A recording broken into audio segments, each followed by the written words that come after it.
กถ้อยคำเข้าถึงจิตใจ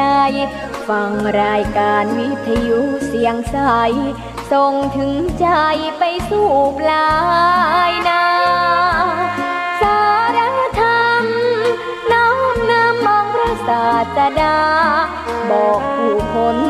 ทั่วลาหันมาเข้าวัดฟังธรรม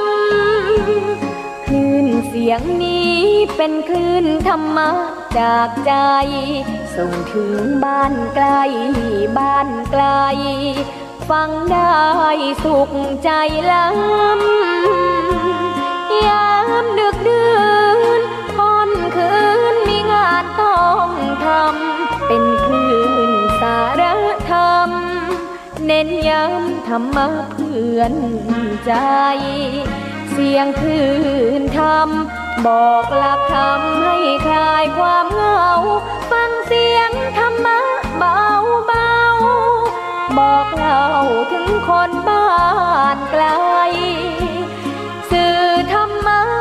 บอกลดละระหว่างด้วยใจสื่อไปถึงสวงในเข้าใจหลักธรรมหลักดีพลิ้วเพลงธรรมถูกสัมพันธ์จิตใจร่าเริงฟังสาระธรรมะบันเทิงรื่นเริงในชีวิตยามวันว่างเดินทางไปเยี่ยมสถานีนัดพบกันน้องพี่วันนี้วันดี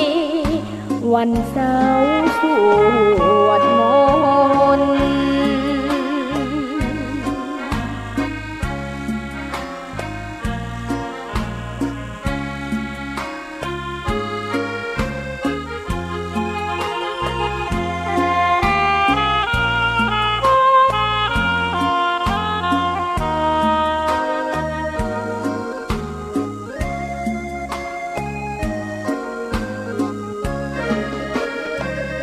เสียงคลื่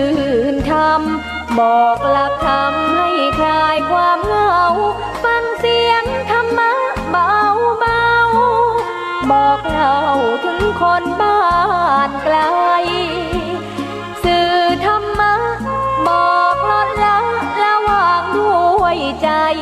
สื่อไปถึงสวงในเข้าใจหลักธรรมหลักดีพลิ้วเพลงธรรมถูกสัมพันธ์จิตใจร่าเริงฟังสาระธรรมะบันเทิงรื่นเริงใน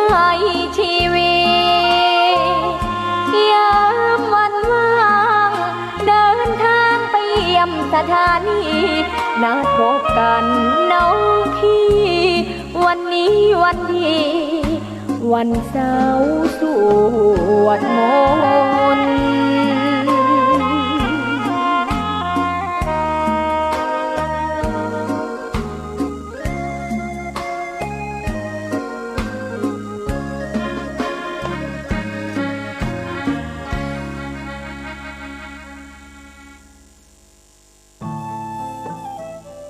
ท่านกำลังติดตามรับฟังสถานีวิทยุกระจายเสียงพระพุทธศาสนาแห่งชาติและสังคม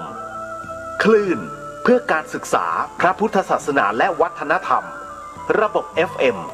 104.5 เมกะเฮิรตซ์รายการต่อไปเป็นรายการคดีโลกคดีธรรม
พุทธศาสนา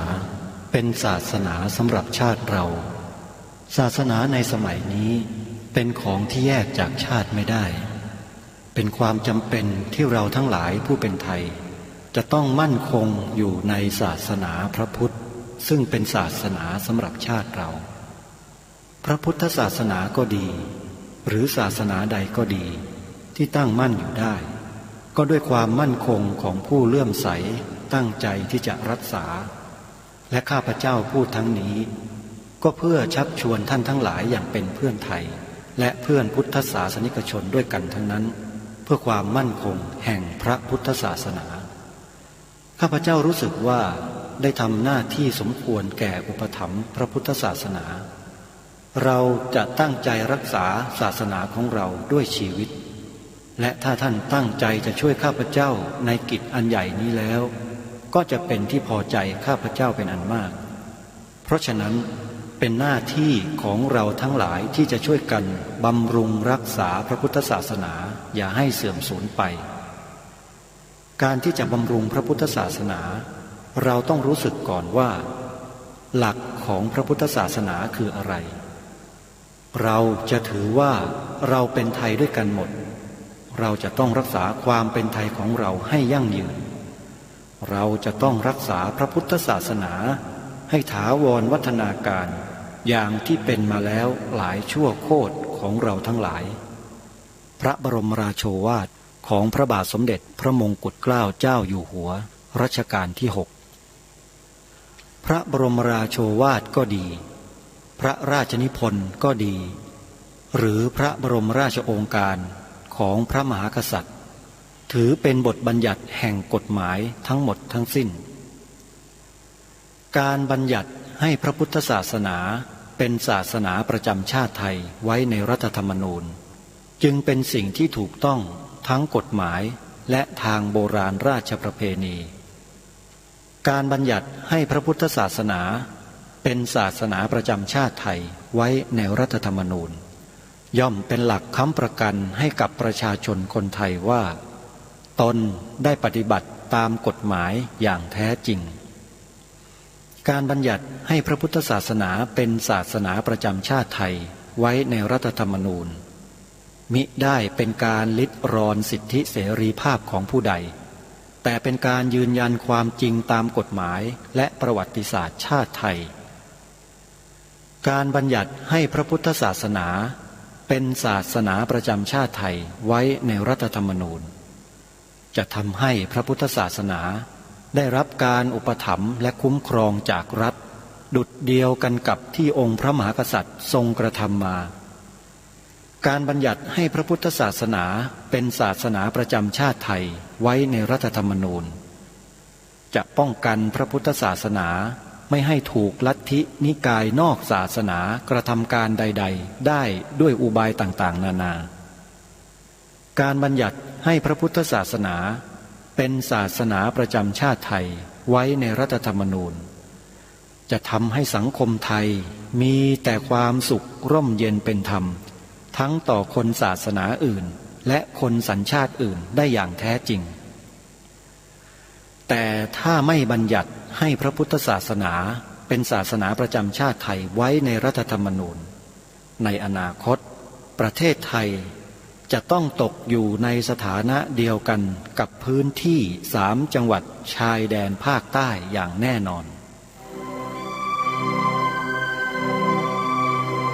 พระบรมราโชวาทพระบาทสมเด็จพระเจ้าอยู่หัวในมหาสมาคมณพระที่นั่งอมรินทร์วินิจฉัยในพระบรมมหาราชวังโดยที่พระพุทธศาสนาเป็นศาสนาประจำชาติของเราทั้งตามความศรัทธาเชื่อมั่นของข้าพเจ้าเองก็เห็นเป็นศาสนาที่ดีศาสนาหนึ่งเนื่องในบรรดาสัจธรรมคำสั่งสอนอันชอบด้วยเหตุผลจึงเคยคิดอยู่ว่าถ้าโอกาสอำนวยข้าพเจ้าควรจะได้บวชสักเวลาหนึ่งตามราชประเพณีซึ่งจะเป็นทางสนองพระเดชพระคุณพระราชบูรพการีตามคตินิยมด้วยและนับตั้งแต่ข้าพเจ้าได้ครองราชย์สืบสันตติวงศ์ต่อจากสมเด็จพระเชษฐาธิราชก็ล่วงมากว่า10 ปีแล้วเห็นว่าน่าจะถึงเวลาที่ควรจะทำตามความตั้งใจไว้นั้นแล้ว ประการหนึ่งอันหนึ่ง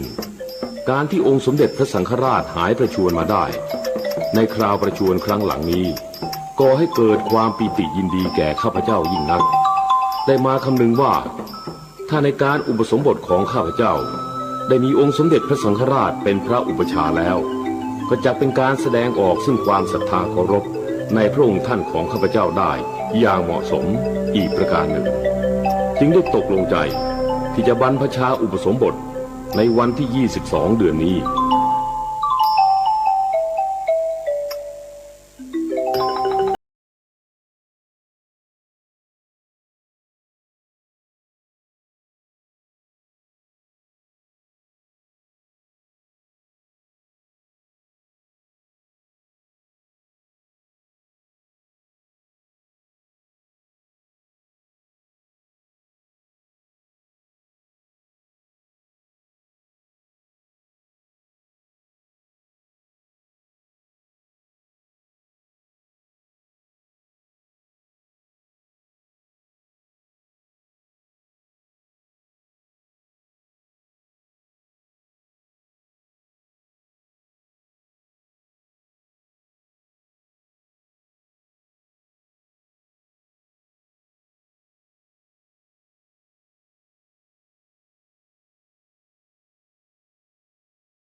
รายการคดีโลกคดีธรรมมาพบกับท่านผู้ฟังเป็นปกติ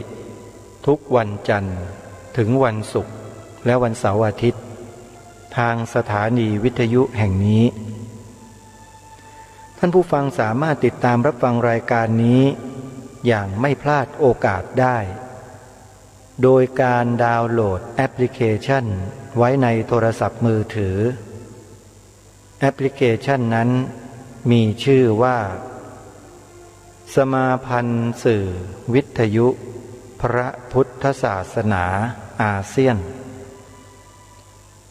สมาพันธ์สื่อวิทยุพระพุทธศาสนาอาเซียนก่อตั้งขึ้นมา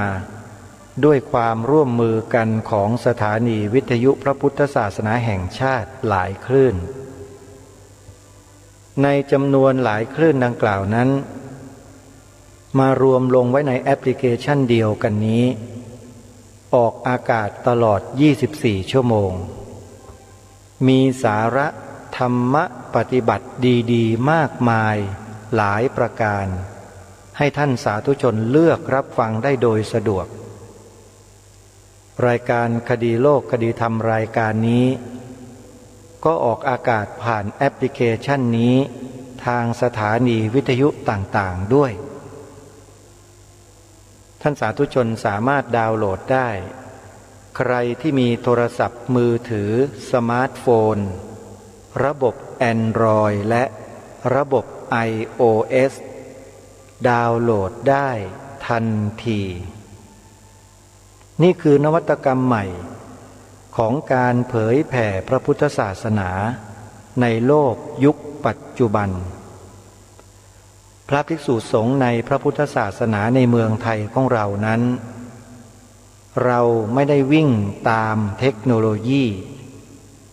แต่เราวิ่งตามธรรมโมโลยีหมายความว่าอย่างไรวิ่งตามธรรมโมโลยีคือใช้อุปกรณ์เครื่องมือที่ทันสมัยใส่ธรรมะเข้าไปแล้วก็วิ่งตามธรรมะเพราะธรรมะนั้นนำชีวิตเราไปสู่ทางที่ดีเราจึงใช้ธรรมโมโลยีเผยแผ่ธรรมะแอปพลิเคชันนี้ก็คือธรรมโมโลยีนั่นเองใครดาวน์โหลดธรรมโมโลยีนี้ไว้จะเป็นบุญเป็นกุศลเป็นสิริมงคลแก่ชีวิตไม่มีที่สิ้นสุดใครบอกต่อๆกันไปอีกก็ได้อานิสงส์ผลมากขึ้นเข้าไปอีกด้วยนี่คือสิ่งที่เราสามารถทำบุญได้โดยไม่ต้อง จ่ายเงินหรือควักกระเป๋าแล้วได้อานิสงส์มากมายมหาศาลอย่าลืมพากันทำนะโยมนะการให้ปัญญาให้ความรู้ให้ความคิดกับผู้คนในสังคมให้เดินถูกทางถูกทำนองคลองธรรมมีปัญญาสัมมาทิฏฐิถือว่าผู้ให้นั้นได้บุญมหาศาลนี่คือเรื่องจริงรายการคดีโลกคดีธรรมรายการนี้เป็นรายการที่ให้ความรู้กับประชาชนคนไทยโดยไม่เลือกว่าท่านจะเป็นใครแต่สิ่งที่นำมาเสนอนี้คือความรู้อันเกิดจากความจริงของประเทศนี้ประเทศเราอยู่กับความจริงมาโดยตลอดแล้วบรรพบุรุษไทยของเราก็ช่วยกันรักษาความจริงนี้ไว้ให้แก่พวกเราชนรุ่นหลังได้รับความจริงนี้มาเป็นมรดกเราก็ต้องรักษาสืบต่อไปให้ลูกหลานเยาวชนของเราในอนาคตที่เติบโตเป็นผู้ใหญ่รับต่อไปแล้วก็ส่งต่อกันไปเช่นนี้ทุกชั่วอายุคนไม่ว่าจะยุคไหนสมัยใดก็ตามอย่าทิ้งสิ่งนี้เป็นอันขาดสิ่งนี้คืออะไรคือพระบวรพุทธศาสนาทั้งหมดไม่ว่าจะเป็นองค์พระศาสดาองค์ศาสนธรรมศาสนทายาทหรือศาสนบุคคลศาสนพิธีศาสนวัตถุทั้ง5ประการนี้รวมเรียกว่าพระพุทธศาสนานี่แหละคือมรดกอันล้ำค่าที่เราทุกคนต้องทำหน้าที่รักษาสืบสารกันต่อไปและรายการคดีโลกคดีธรรมนั้นก็มิได้พูดอะไรต่างๆขึ้นมาด้วยตัวเองแต่มีผู้ที่ได้กล่าวไว้จัดทำเป็นหลักฐานเอาไว้ชัดเจนว่าเป็นขององค์บูรพมหากษัตริย์ทั้งนั้นพระราชกรณียกิจอันสำคัญประการสำคัญที่สุดอันหนึ่งก็คือว่าพระองค์ใดก็ตามที่ขึ้นครองราชย์เป็นองค์พระมหากษัตริย์บนแผ่นดินสยามแผ่นดินไทยผืนนี้จะต้องยกพระพุทธศาสนาเท่านั้นต้องแสดงพระองค์เป็นพุทธมามกะอย่างเป็นทางการด้วยนั่นก็หมายความว่าโบราณราชประเพณีกฎมนเทียนบานกฎหมายทุกสิ่งทุกอย่างกำหนดเอาไว้เช่นนี้แล้วก็สืบมาจนถึงวันนี้พระมหากษัตริย์ต้องทรงเป็นพุทธมามกะเท่านั้นเป็นอื่นไม่ได้ถ้าองค์พระมหากษัตริย์ทรงเปลี่ยนเป็นอื่นเมื่อไหร่เกิดอาเพศทันทีเพราะนี่คือกฎมนเทียนบานและกฎหมายของบ้านเมืองที่พระราชบรรพบุรุษไทยของเราใช้เลือดเนื้อและชีวิตปกปักรักษาคุ้มครองไว้มาจนถึงพวกเราจึงเป็นสิ่งที่ศักดิ์สิทธิ์ที่สุดใครมาทำลายไม่ได้ต้องมีอันเป็นไปทั้งหมดทั้งสิ้นอย่าลืมนะว่าดวงพระวิญญาณขององค์บูรพมหากษัตริย์ทุกพระองค์ทรงเฝ้ารักษาพระพุทธศาสนาอยู่ แล้วทรงปกป้องคุ้มครองผู้ที่ดูแลรักษาพระพุทธศาสนาด้วยอย่างพวกเราทุกท่านทุกคนที่ฟังรายการนี้แล้วเกิดจิตสำนึกเกิดอุดมการณ์ขึ้นในใจเหมือนอย่างที่รายการคดีโลกคดีธรรมเป็นนั่นแหละได้รับการคุ้มครองจากดวงพระวิญญาณขององค์บูรพมหากษัตริย์แล้วนี่คือเรื่องจริงเพราะฉะนั้นไม่มีบุญกุศลใดก็แล้วแต่ที่จะมีคุณค่าและสูงส่งเท่ากับการรักษาพระพุทธศาสนาให้เป็นศาสนาประจำชาติไทยของเราเอาไว้ให้ได้ท่านเจ้าพระคุณสมเด็จพระญาณสังวรสมเด็จพระสังฆราชสกลมหาสังฆปรินายกพระองค์ที่19แห่งกรุงรัตนโกสินทร์ตรัสยืนยันไว้เช่นนี้จริงๆรายการคดีโลกคดีธรรมจึงไม่มีการลังเลใจและไม่มีการสงสัยเลยตัดสินใจทันทีว่าขอทำหน้าที่นี้โดยไม่ต้องมีใครสั่งโดยไม่ต้องมีใครบังคับทำเองทุกสิ่งทุกอย่างที่เป็นรายการคดีโลกคดีธรรมรายการนี้เนี่ยอาตมาภาพพระครูปลัดนรงฤทธิ์อุปรักขิโตรูปเนี้ยตัดสินใจตั้งใจตั้งปณิธานปฏิญญาณตนเองขอทำหน้าที่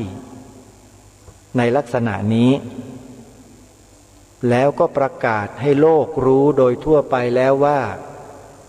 รายการนี้เป็นรายการอนุรักษ์นิยมอะไรก็แล้วแต่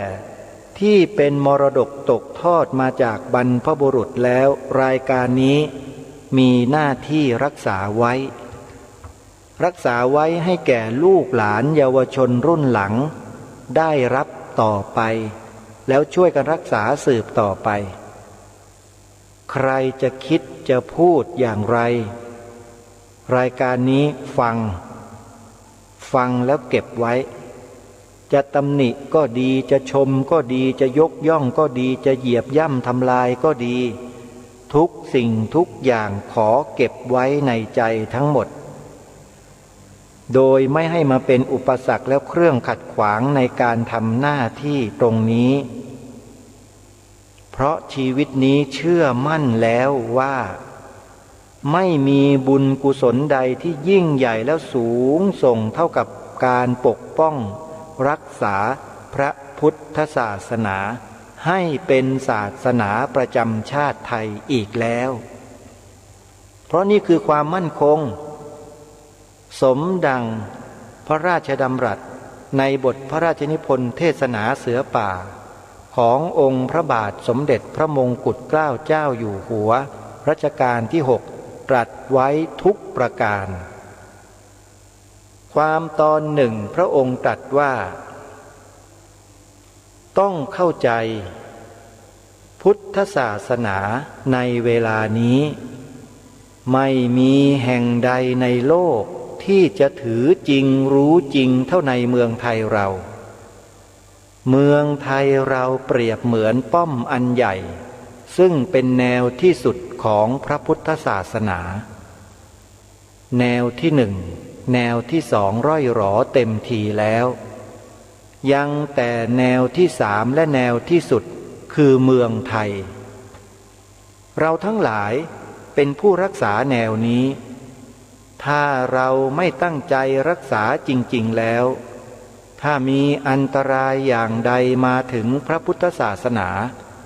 เราทั้งหลายจะเป็นผู้ที่ได้รับความอับอายด้วยกันเป็นอันมากเหตุฉะนี้เป็นหน้าที่ของเราที่จะต้องตั้งใจที่จะรักษาความมั่นคงของพระพุทธศาสนาในประเทศไทยอย่าให้มีอันตรายมาถึงได้ ผู้ที่คนอื่นเขาส่งเข้ามาปลอมแปลงเพื่อทำลายพระพุทธศาสนาเราทั้งหลายต้องคอยระวังรู้เท่าไว้จึงจะควรจึงเป็นหน้าที่ของเราทั้งหลายที่เป็นเชื้อชาตินักรบต้องรักษาพระศาสนาอันนี้ให้คงอยู่ในเมืองไทยอีกต่อไปต้องรักษาไว้เพื่อให้เป็นมรดกแก่ลูกหลานของเราทั้งหลายให้เขารักษากันต่อไปยั่งยืนเป็นเกียรติยศแก่ชาติของเราชั่วกาลปวสานท่านผู้ฟังทั้งหลายท่านหัวหน้าส่วนราชการในประเทศไทยทั้งหมดผู้ที่ทำหน้าที่บริหารกิจการบ้านนี้เมืองนี้ทุกท่านทุกคนได้โปรดอัญเชิญสิ่งนี้ใส่เกล้าใส่กระหม่อมกันให้ด้วยอย่าละเลยอย่าละทิ้งเป็นอันขาดรายการคดีโลกคดีธรรมขอเทิดทูนบูชาพระราชปณิธานของพระองค์ท่านในส่วนนี้ด้วยชีวิตแล้วจะไม่ขอคิดทำอะไรเพื่อตัวเองอีกแล้วหมดคุณค่าหมดราคาถ้าเทียบกับสิ่งนี้ชีวิตข้าพเจ้าหรืออาตมาภาพไม่มีคุณค่าเลยราคาก็ไม่มีด้วยแต่จะขอสละชีวิตนี้เพื่อบูชาเทิดทูนสิ่งนี้ที่พระองค์ทรงพระราชทานไว้ให้นี้ด้วยชีวิตจริงๆนี่พูดออกอากาศนะโยมนะอาตมาไม่ใช่หล่อแหละโลเลเอาจริงทำจริงพูดจริงด้วยจึงได้จัดตั้งสภาพุทธบริษัทภาคประชาสังคมจิตอาสาขึ้นมาก็เพื่อการนี้โดยเฉพาะใครจะว่าอย่างไรจะติจะฉินจะนินทาแบบไหนเก็บไว้ในใจหมดนำเข้าไปขบคิดพิจารณานำเข้าไปรีไซเคิลเรียบร้อยหมดแล้วถ้ามีมาอีกมันก็จะรีไซเคิลสิ่งเหล่านี้ของมันเองในใจของอาตมานี่แหละจะไม่โทษใครจะไม่ว่าใครทั้งสิ้น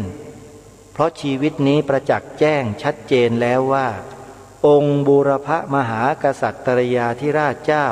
ผู้ทรงพระคุณอันประเสริฐทุกพระองค์เนี่ยทรงมีแนวพระราชดำริเกี่ยวกับเรื่องพระพุทธศาสนาไว้อย่างนี้ไม่ได้เป็นอย่างอื่นเลยการที่รายการคดีโลกคดีธรรมออกมารณรงค์ให้บัญญัติพระพุทธศาสนาเป็นศาสนาประจำชาติไทยไว้โดยกฎหมายรัฐธรรมนูญนั้นจึงสอดรับกับแนวพระราชดำรินี้ทุกประการคนที่คัดค้านประเด็นนี้ต่างหากที่เป็นผู้กระทำการขัดแย้งกับแนวพระราชดำริของพระองค์ท่านแล้วอย่างนี้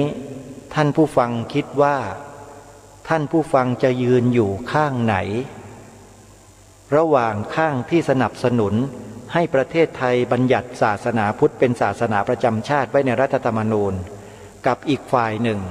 เป็นฝ่ายที่คัดค้านหัวชนฝาแล้วก็เอาสีข้างเข้าถูมาโดยตลอดท่านผู้ฟังจะยืนข้างไหนท่านต้องตัดสินใจเดี๋ยวนี้ท่านไม่ต้องรอไม่ต้องไปรอว่าขอคิดอีก80 ปีไม่ต้องนะท่านมันหมดเวลาที่ท่านจะคิดแล้วตอนนี้ทำอย่างเดียวท่านทำยังไงทำอย่างที่รายการคดีโลกคดีธรรมเสนอและแนะนำท่านขึ้นทะเบียนเขียนใบสมัครปฏิญาณตนเป็นพุทธมามกะตามรอยเบื้องพระยุคลบาทกับสภาพุทธบริษัทภาคประชาสังคมจิตอาสามาเป็นข้าแผ่นดินของพระองค์ด้วยกัน นี่แหละคือข้าแผ่นดินผู้จงรักภักดีต้องแบบนี้เท่านั้นท่านมันไม่ใช่อย่างอื่นโดยเฉพาะสิ่งต่างๆที่ทางรายการคดีโลกคดีธรรมอัญเชิญมาอ่านให้ท่านทั้งหลายได้ฟังเนี่ยต้องแนวนี้เท่านั้นท่านประเทศไทยเราต้องอยู่แบบนี้ต้องแนวนี้ส่วนการพัฒนาวัตถุอะไรต่างๆที่มันเป็นไปอยู่เนี่ยเป็นเรื่องปกติไม่ได้ไปขัดแย้งอะไรเลยนะเราไม่เคยขัดแย้งกับใครตถาคตไม่เคยขัดแย้งกับใครมีแต่คนอื่นเท่านั้นแหละที่มาขัดแย้งกับตถาคตองค์สมเด็จพระสัมมาสัมพุทธเจ้าตรัสไว้เช่นนั้นจริงๆเหมือนกันเราดำเนินรอยตามเบื้องพระยุคลบาทในการรณรงค์เรียกร้องให้มีการบัญญัติรับรองพระพุทธศาสนาเป็นศาสนาประจำชาติไว้ในรัฐธรรมนูญก็ดีให้พี่น้องประชาชนมาขึ้นทะเบียนเขียนใบสมัครปฏิญาณตนเป็นพุทธมามกะตามรอยเบื้องพระยุคลบาทก็ดีสิ่งทั้งหลายเหล่านี้ไม่ผิดแม้แต่นิดเดียวแล้วเป็นสิ่งที่ถูกต้องที่สุดเหมาะสมที่สุดกับบ้านกับเมืองนี้ทั้งหมดทั้งสิ้นคนที่คัดค้านต่างหากเล่าเป็นคนที่พยายามสร้างความขัดแย้งให้กับบ้านนี้เมืองนี้ท่านสาธุชนคงเห็นภาพชัดเจน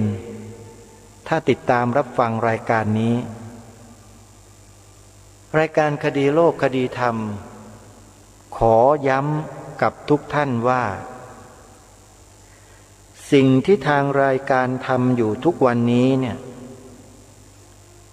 ไม่ได้ทำตามอำเภอใจไม่ได้ทำตามคำสั่งของใครไม่ได้ทำโดยที่ไม่รู้ดำเนินรอยตามเบื้องพระยุคลบาทมาโดยตลอดเกี่ยวกับเรื่องนี้นะเรื่องศาสนาพุทธเป็นศาสนาประจำชาติไม่ได้ฟังคำสั่งใครมาเลยจริงๆท่าน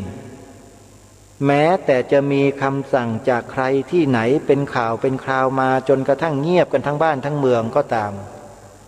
รายการนี้ก็ยังทำหน้าที่นี้อย่างไม่หยุดยั้งมาโดยตลอดในขณะที่คนอื่นหยุดแต่รายการนี้ไม่เคยหยุดอะไรมันจะเกิดก็ไม่กลัวมันจะเป็นอะไรก็ไม่กลัวเพราะเชื่อมั่นว่า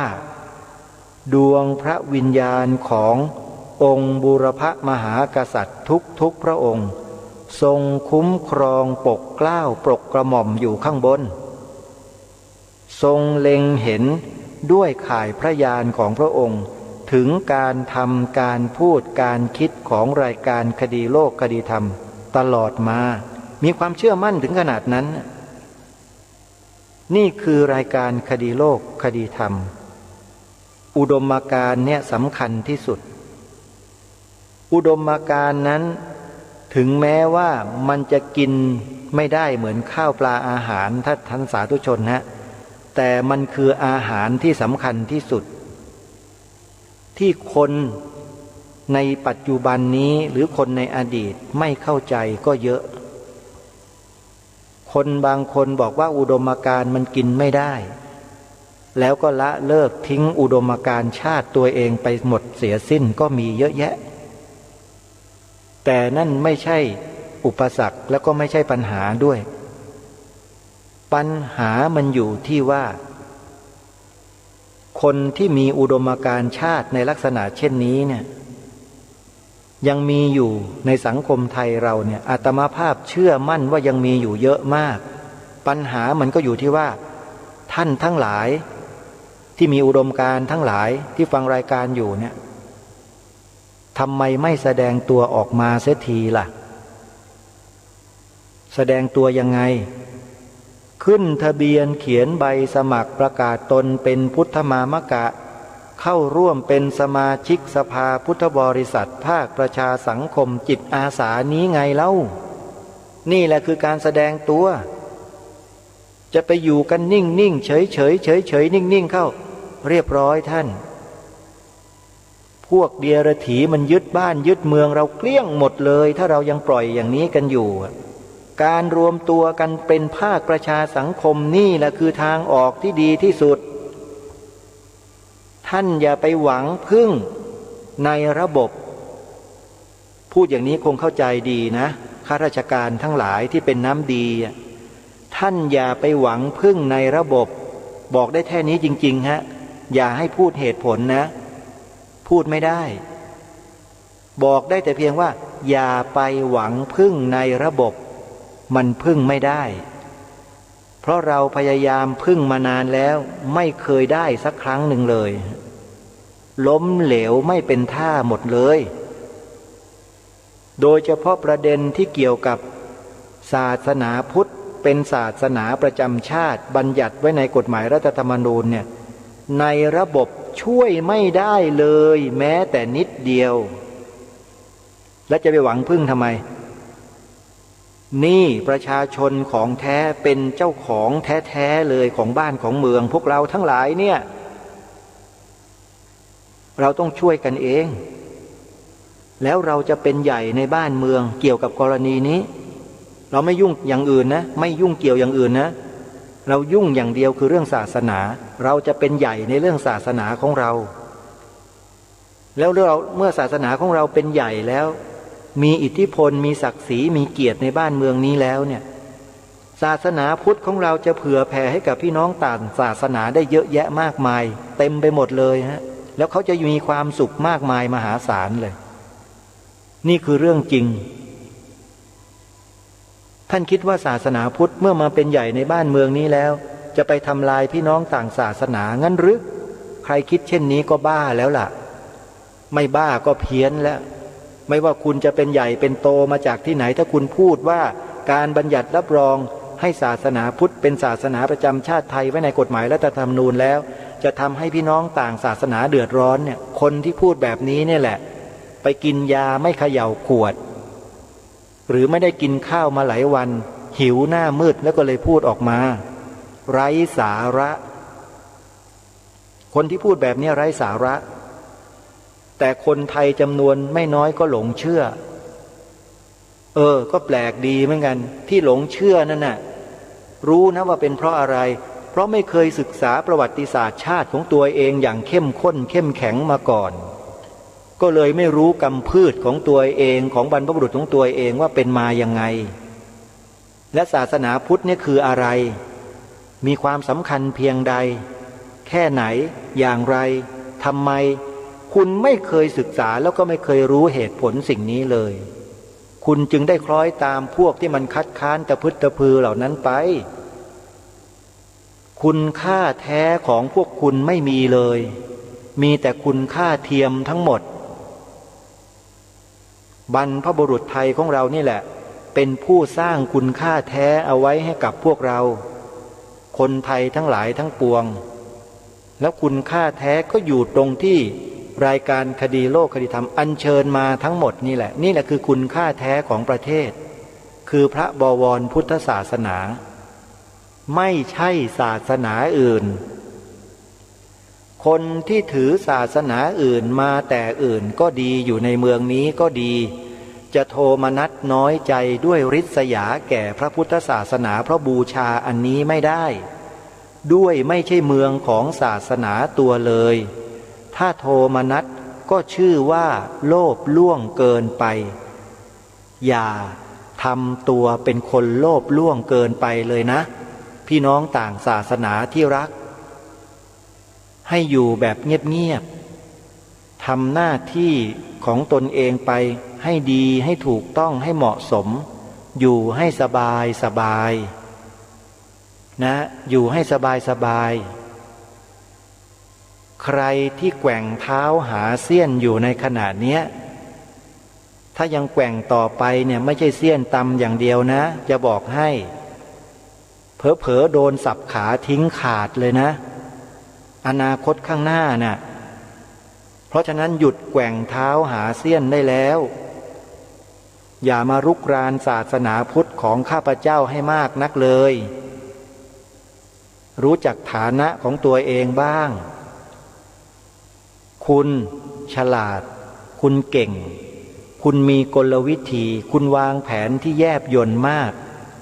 ประชาชนทั่วไปเขามองไม่ออกแต่คนอย่างข้าพเจ้าเนี่ยมองออกมีครูบาอาจารย์ผู้ทรงความรู้มากมายท่านได้นำมาเปิดเผยได้ศึกษาเรียนรู้จากท่านมานักต่อนักมากมายหลายท่านเหลือเกินมันอยู่ในจิตในใจอยู่ในคลังสมองตัวเองหมดแล้วสิ่งที่พวกคุณทำกับพระพุทธศาสนาในบ้านนี้เมืองนี้ประชาชนเขาไม่ทราบญาติโยมสาธุชนพี่น้องคนไทยที่ฟังรายการอยู่ท่านไม่ต้องไปรู้เรื่องนี้ลึกมากมายหรอกให้รายการคดีโลกคดีธรรมเนี่ยได้ทำหน้าที่เพื่อพี่น้องผองไทยของเราในกรณีดังกล่าวนี้เถอะท่านเชื่อหรือไม่เชื่อให้ท่านพิจารณาตัดสินใจกันเองอย่าให้รายการนี้บีบบังคับว่าต้องเชื่อรายการนี้จะไม่บีบบังคับใครแต่จะนำเสนอความจริงของบ้านนี้เมืองนี้ให้ท่านฟังแล้วพิจารณากันเองหวังว่าพี่น้องประชาชนคนไทยของเราที่มีสติปัญญาพอที่จะคิดออกเนี่ยมีเยอะแต่ท่านยังลังเลใจอยู่ว่าจะมาขึ้นทะเบียนเขียนใบสมัครปฏิญาณตนเป็นพุทธมามกะกับสภาพุทธบริษัทภาคประชาสังคมจิตอาสานี่ดีไหมเนาะยังลังเลใจอยู่ก็ให้ท่านตัดสินใจก็แล้วกันแต่ขอบอกนะท่านพี่น้องประชาชนคนไทยที่รักของอาตมาภาพทุกคนนะเวลามันน้อยนะท่านอย่าประมาทเวลามันน้อยเต็มทีน้อยเต็มทีท่านถ้าท่านอยากรู้ว่าเวลามันน้อยเต็มทีอย่างไรเนี่ยทางรายการก็เคยแนะนำแล้วแนะนำอีกให้ท่านไปศึกษาไปดูคลิปวิดีโอที่ผู้หลักผู้ใหญ่ผู้รู้ทั้งหลายเขาโพสต์เอาไว้ใน YouTube พิมพ์คำนี้เลยแล้วไปดูนะไปศึกษาดูกันอีกสักรอบสองรอบเถอะแล้วท่านจะเข้าใจในสิ่งที่รายการคดีโลกคดีธรรมรายการนี้ทำอยู่แล้วทำแบบเอาจริงเอาจังแต่ไม่เอาเป็นเอาตายนะเอาจริงเอาจังเท่านั้นแต่ถ้ามันถึงที่สุดแล้วไม่สำเร็จก็วางหยุดแล้วก็เข้าป่าเข้าพงไปภาวนาแล้วโยมเพราะชีวิตนี้บวชมาไม่ใช่บวชมาเพื่อทำหน้าที่แบบนี้คนที่ทำหน้าที่แบบนี้ควรจะเป็นพวกสังฆการีพวกข้าราชการที่ดูแลพระพุทธศาสนาต่างหากที่ควรจะทำแต่เขาไม่ทำแล้วจะให้ทำยังไงล่ะก็ต้องให้คนที่มีจิตสำนึกหนักๆแรงๆอย่างอาตมาภาพนี่แหละเป็นต้นนะอีกหลายๆท่านก็เหมือนกันมาทำหน้าที่แบบนี้เพราะคฤหัสถ์ไม่เอาฐานนะพวกคฤหัสถ์ที่เป็นข้าราชการดูแลพระพุทธศาสนาอยู่นะไม่เอาฐานก็กล้าพูดตรงๆนี่แหละไม่เอาฐานวันดีคืนร้ายก็ไปกล่าวหาจาบจ้วงพระผู้ใหญ่เราอีกให้เกิดความเดือดเนื้อร้อนใจกันทั้งสังคมณฑลทุกวันนี้ท่านเห็นไหมล่ะทำหน้าที่อะไรหน้าที่ปกป้องหรือหน้าที่ทำลายกันแน่ก็ถามตรงๆแบบเนี้ยรายการนี้แหละเพราะฉะนั้นท่านสาธุชนผู้ฟังทั้งหลายใครที่เคยมองรายการคดีโลกคดีธรรมผิดเนี่ยนะอาตมาภาพไม่ถือโทษโกรธเคืองโยมเลยแม้แต่นิดเดียวเพราะถือว่าทุกท่านเหล่านั้นน่ะยังไม่รู้คุณไม่ผิดเลยที่ไม่รู้ไม่ถือโทษไม่โกรธเคืองแต่เมื่อท่านรู้แล้วเข้าใจแล้วเนี่ยท่านตัดสินใจเองตัดสินใจทันทีท่านเคยเห็นองค์กรทางพระพุทธศาสนาที่เกิดขึ้นในเมืองไทยมากมายไหมเกิดมาเยอะแยะเลยท่านแล้วท่านเคยสังเกตไหมว่าองค์กรเหล่านั้นท่านทำอะไรกันทำอะไรท่านตอบเองท่านดูเองแล้วรายการคดีโลกคดีธรรมที่ได้ร่วมกับญาติโยมพุทธบริษัทจำนวนมากจัดตั้งสภาพุทธบริษัทภาคประชาสังคมจิตอาสานี้ขึ้นมาเนี่ยท่านเคยเห็นสภาพุทธบริษัทเดินไปหาท่านแล้วก็เที่ยวไปประกาศทำบุญที่นู่นที่นี่อะไรไปเรี่ยไรมีไหมโยมไม่มี แต่ถ้าวันไหนมีใครแอบอ้างตัวเองว่าเป็นสมาชิกสภาบริษัทแล้วออกไปเรี่ยไรญาติโยมนะญาติโยมจับมาให้อาตมาด้วยเพราะอาตมาไม่มีนโยบายแนวนี้สภาพุทธไม่มีฮะไม่มีการเรี่ยไรทั้งสิ้นมีแต่ทำหน้าที่รับสมัครเชิญชวนให้ผู้คนมาสมัครเข้าร่วมอุดมการณ์เดียวกันกับองค์บูรพมหากษัตริยาธิราชเจ้าของเราไม่ใช่มาร่วมอุดมการณ์กับอาตมานะอาตมาเนี่ยได้รับพระมหากรุณาธิคุณด้วยข้อมูลด้วยพระราชดำรัสด้วยพระบรมราโชวาทพระราชนิพนธ์พระราชจริยาวัตรพระราชกรณียกิจทุกสิ่งทุกอย่างของพระองค์มาพระองค์ทรงมีพระมหากรุณาธิคุณเป็นล้นพ้นล้นเกล้าล้นกระหม่อมจึงมีสำนึกในพระมหากรุณาธิคุณตลอดเวลาจึงได้อาสามาทำหน้าที่ตรงนี้อย่างนี้เท่านั้นจริงๆไม่มีเรื่องอื่นเลยไม่รู้ว่าจะไปเรี่ยอะไรไม่รู้จะไปเอาเงินไปเอาทรัพย์สมบัติไปสร้างนู่นสร้างนี่กันเพื่ออะไรวัดวาอารามก็มีอยู่เต็มบ้านเต็มเมืองรกร้างว่างเปล่าไม่มีพระอยู่เป็นวัดร้างก็จำนวนมากมายมหาศาลแล้วจะไปสร้างอะไรเพื่อทำไมอีกล่ะถ้าจะทำก็ทำนั่นอาตมาภาพตั้งปฏิญาณไว้คือปลูกต้นไม้ถ้ามีที่ดินเนี่ยตอนนี้ก็มีอยู่แปลงหนึ่งเนี่ยว่าจะไปปลูกต้นไม้อย่างเดียวเลยไม่ทำอย่างอื่นนะถ้าจะปลูกเรือนพักเรือนอะไรก็เล็กๆธรรมดาง่ายๆแค่หลบแดดหลบฝนกันแดดกันลมกันยุงเหลือบลิ้นไรลมแดดเท่านั้นแหละไม่ได้ทำให้มันหรูหราฟู่ฟ้าเหมือนอย่างที่ใครๆคิดหรอกต้องการจะรักษาต้นไม้ธรรมชาติชีวิตนี้รู้ว่าอยู่ได้เพราะธรรมชาติที่ดีคือต้นไม้เป็นทุกสิ่งทุกอย่างนะแล้วเดี๋ยวจะเชิญชวนญาติโยมไปปลูกต้นไม้กันบนที่ดินที่อาตมาภาพดำเนินการอยู่ที่ไหนอย่างไรนั้นเดี๋ยวจะประกาศให้ทราบทีหลังแต่ตอนนี้เรื่องสำคัญกว่านั้นก็คือพระพุทธศาสนาของเรากำลังถูกย่ำยีบีทาเบียดเบียนอยู่ทุกขณะแบบไม่รู้ตัวหลายคนไม่รู้นะก็บอกว่าให้ไปดูคลิปวิดีโอใน YouTube ดูหรือยังญาติโยมนี่คือความปรารถนาดีและความตั้งใจมั่นที่ต้องการให้พี่น้องคนไทยเราหูตาสว่างเกี่ยวกับเรื่องสถานการณ์พระพุทธศาสนาในเมืองไทยสักทีผู้หลักผู้ใหญ่ระดับสูงของบ้านนี้เมืองนี้ท่านบรรยายไว้พูดไว้ไปดูนะโยมนะมีปากกากระดาษพร้อมที่จะจดชื่อวิดีโอหรือยังแล้วท่านพิมพ์เข้าไปใน YouTube แล้วก็เปิดดูเลยพิมพ์คำว่าจิตวิญญาณของการปกป้องคุ้มครองพระพุทธศาสนาพิมพ์คำนี้นะผู้บรรยายก็คือพลเอกณพลบุญทัพชื่อวิดีโอว่าจิตวิญญาณของการปกป้องคุ้มครองพระพุทธศาสนาฟังนะแล้วท่านก็ค่อยตัดสินใจ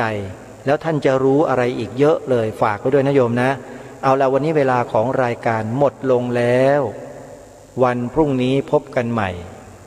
ขอความสุขสวัสดีจงมีแด่ท่านผู้ฟังทุกท่านทุกคนเทินขอเจริญพร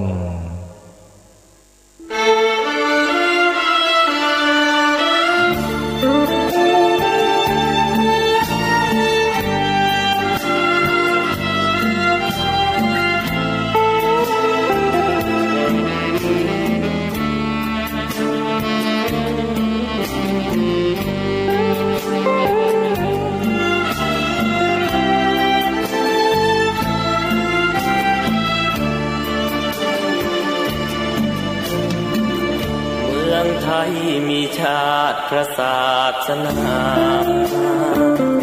องค์กษัตราสามสิ่งมิ่งขวัญแผ่นดินพ ระพุทธศาสนาขจัดโอยภัยให้สิ้นอย่าให้มีมนทินแผ่นดินจะได้ร่มเย็นหลักธรรมคำสอนสะท้อนถึงสัจธรรมงดงามเลิศล้ำน้อมนำชี้ทางให้เห็นแววเสียงระฆังฟังธรรมสวดมนต์เช้าเย็นเมืองไทยนี้เป็นแผ่นดินแห่งพุทธธรรมเหล่าสาธุชนร่วมรักพระศาสนาศีลธรรมกลับมาโลกาจะมีสุขล้ำพุทธไม่เคยเสื่อมกระแสของใจไหลตามสังคมเสื่อมทรามหลักธรรมสูงส่งเสมอเมืองไทยเมืองพุทธหยุดใจให้รู้จักพอมาร่วมสานก่อเร่งรู้ปลุกธรรมเสมอเพื่อความเป็นพุทธสูงสุดที่ใจนะช่วยกันฉันเธอสืบสานงานพุทธธรรม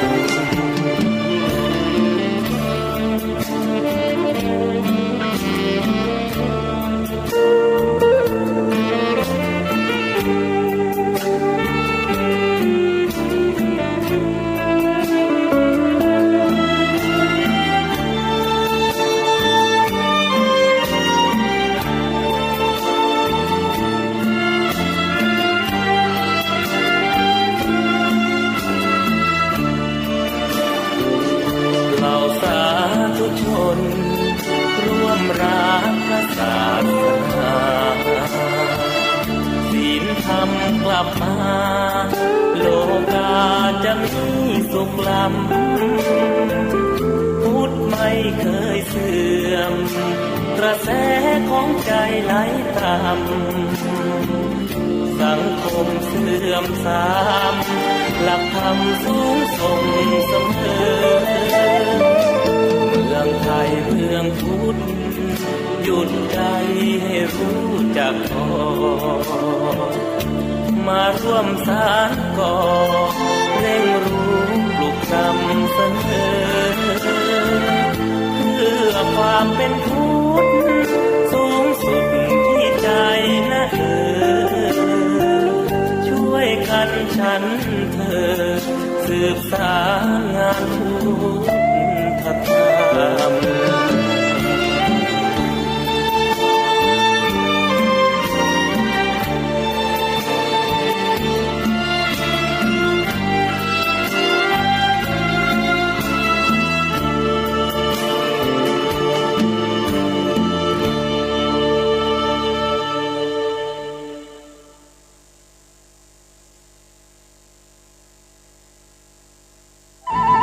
ที่จบไปแล้วนั้นเป็นรายการ